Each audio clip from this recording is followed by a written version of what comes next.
people in India are very friendly. And if you have issues with personal space, this might not be your country. This guy's a total stranger. We haven't met. What's your name? My name's Alex. Nice to meet you. Welcome to India. Thank you.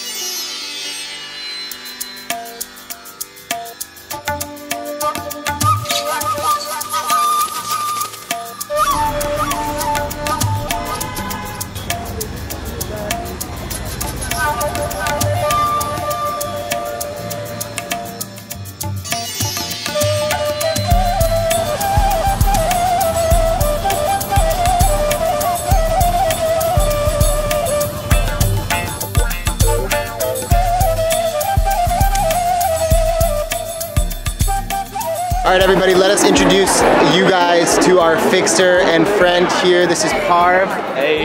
So Parv has a blog, a travel blog. It's called howiwonder.com. He also has a YouTube channel. We'll link it in the description, but he is our cultural guide.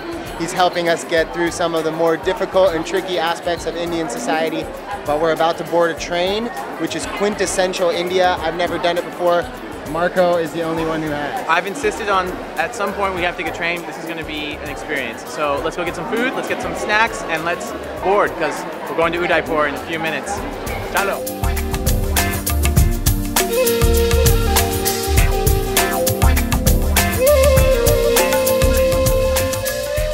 So we're going to be in the chair car. I don't know what that means. Hopefully there are chairs. So Indian society is definitely structured in hierarchy. And the train reflects that. There's first class, there's second class, there's third class, and then there's unreserved class, which is no seats, just a big car full of people. We're going in chair class, which is a daytime seat, and it should be an experience. I think this is our wagon right here.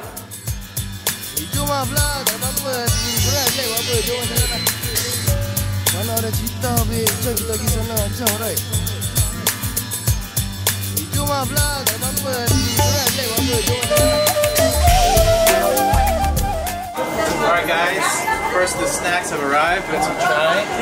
Nice. Yes. We got some samosas. We got some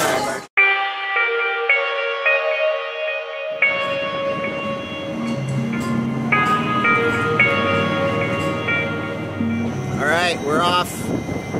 Train to Udaipur from Jaipur has begun. One of the coolest things about the trains in India is that you can just hang off the side. But this is going to be quite the adventure. Are you ready? You ready? Yeah. I have no idea who he is, but he's friendly.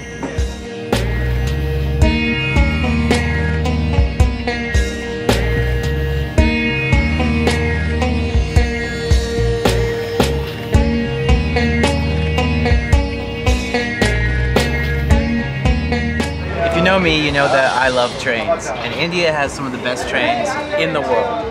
I first started using trains when I was working here after college, and I would be working in the sugar fields of Karnataka in the south, and I'd go between Mumbai and Karnataka. So India's train system was built by the British during the colonial period. On one hand, it was to extract resources. On the other was part of their mission to civilize India by bringing trains, administration, sanitation, etc. But the way they built it was designed so that the Indians could not use the trains to fight the British. They made them of different railway gauges, wide gauge, standard gauge, narrow gauge, so that Indians could not move troops around the country to fight the British during an uprising. Every single state has different gauges, and to this day they are trying to rip out the old tracks and make it uniform across the country. But there are certain towns that are dedicated to only being railway stations where you change from one gauge to the next.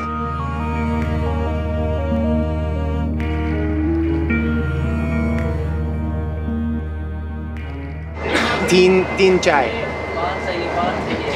Each chai is 10 rupees. 3 teas is 50 cents. Shukriya.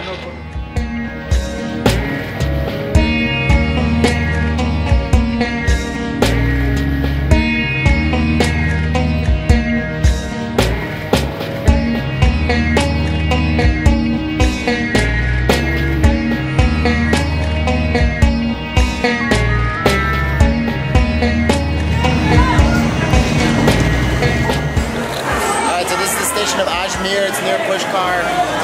It's super crowded and very busy. Lots of colors. Interesting smell. So we're going to be coming back here at the end of this trip to go to the Pushkar Camel Festival. And you can see that people are already flooding into this town to buy and sell camels at Pushkar, which is not far. Ajmer itself is like a Muslim holy place. So there's pilgrims, there's merchants, there's travelers, and there's us, all in the thick of it. It's pretty awesome. Here's our train. Let's go.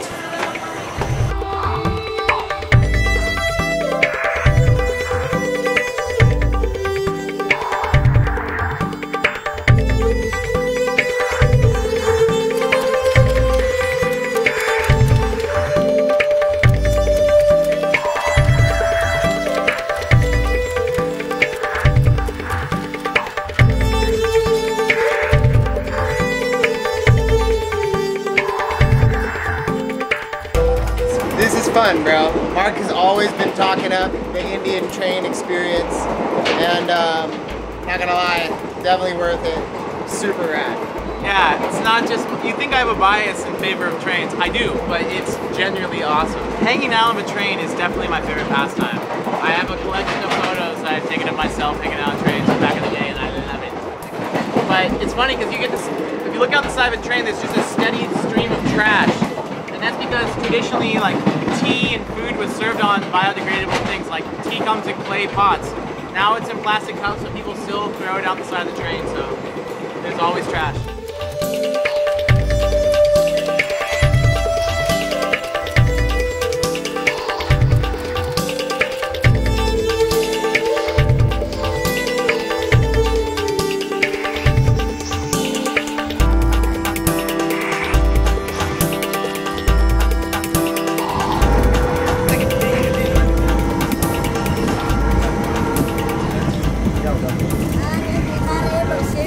Been on the train now for quite a while. I would say probably about 5 or 6 hours. We still have like 2 hours left, but it's dinner time, as you can hear from the crying baby.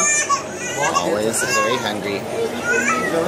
So we got dinner. I don't know what it is. It's like a little veg cutlet thing with some potato maybe in there, and some bread, some buttered bread with some, yeah, ketchup. Oh, Carlos lost it. Lisa went into the spot.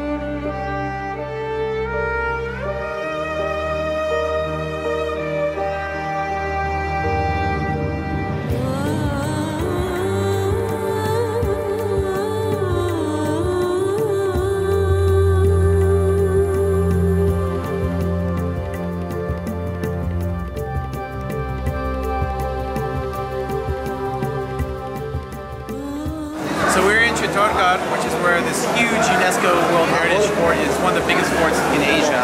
But we were trying to go here, but we kind of ran out of time. The thing about India is you gotta try to do less because things take time here, and it's a huge country with a lot of distance. So maybe next time, but for now we had to do Udaipur. It's super cool to see dudes just sit down and have a picnic in the middle of the train station. They're eating one of these things called tiffins. Tiffins are basically an Indian way of carrying food around. It's like Tupperware, but you can put a bunch of these metal canisters on top of each other and carry them as a unit. So these guys just sat down and started having dinner. It was pretty chill. A little bit of newspaper, some food, good company, and you're set.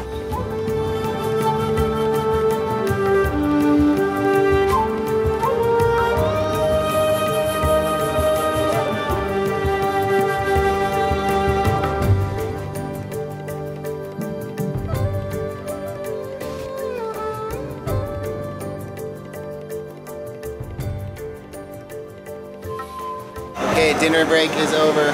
Back onto the train.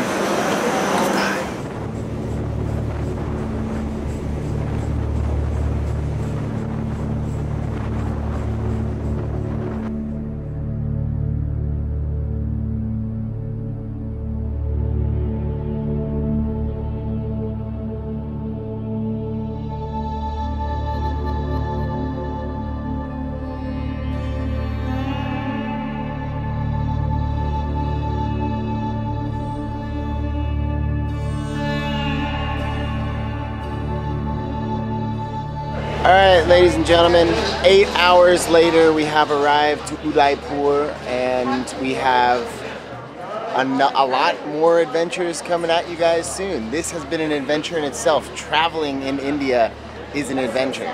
Amen. So tomorrow, we're going to be going through Udaipur, which is known as the Venice of India, and you'll see why. So stay tuned. And if you like this video, give it a thumbs up, share it with your travel buddies, and subscribe to Vagabrothers, and turn on notifications if you have not already. And in the meantime, remember, stay curious, keep exploring, and we will see you guys and girls on the road. Peace!